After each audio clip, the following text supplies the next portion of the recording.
We are at Suwa Shrine in Nagasaki City in southern Japan, walking up the final steps of the 277 steps that you go up to reach the shrine.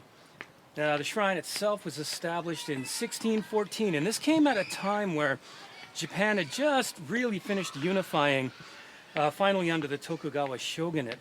And in 1614, it was decided that Christianity had to be banned, and by an edict from the shogun, it was. And this is because Christianity grew quite popular in Nagasaki. There were more Christians here than anywhere else in the country.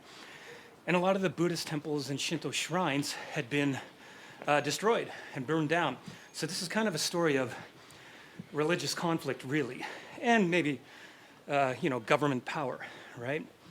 So moving on a little bit to, maybe around 1624-ish, there was a priest named Aoki Kensei,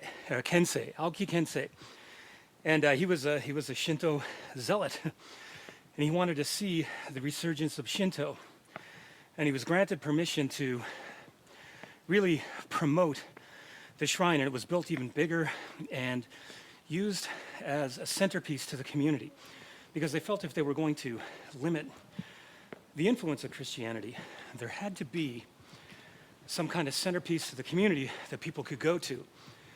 Now, you're looking at the shrine right now. We can't go inside, of course. We'll go around the back here a little bit. And there's more to see. But so Aoki Kensei, he established a yutatesai ritual. Not established it, but he performed it, in which he'd dip his hands, or the priest would dip their hands in boiling water and show that they would be unharmed. And they had a sumo match afterwards, and nobody came. Very few people actually came to it. And we'll walk by the shrine here, the inside, so you can see it a little bit. You can learn about how Shinto worship happens in another video. And so nobody came. So there was the effort to bring more people.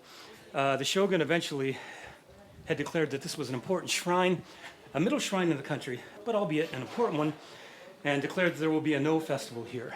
And this shrine is very closely connected to the Kunchi festival. And before I move on, I want to show these two statues here, though. Much like at Kiyomizu-dera in Kyoto, if you can close your eyes and walk from one statue to the other and drop your coins into the proper hole, that means you're going to find success in love and romance.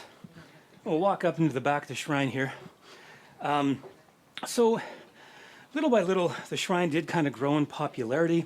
The Kunchi festival is a major festival. It's one of the big festivals in Japan. And, it attracts like tens of thousands, if not hundreds of thousands of people every year. And this, of course, was quite important to the city. And of course, then, Shinto had its centerpiece, and of course, Christianity was banned. Part of the reason they had the festival was so that you could only participate if you were registered. And that means you could find the kakure Christian, the hidden Christians. And of course, some of these people were tortured, some of them were executed and killed. Give a little bow here so that we show our respect. And we're approaching the back here where there's another small little shrine. So again, it's the story of Shinto and Buddhism versus Christianity. And in this case, of course, I don't know. There's no real winner. But successfully, Christianity was pretty much driven underground in Japan, but still has a small, thriving population today. Sadly, yet interestingly, when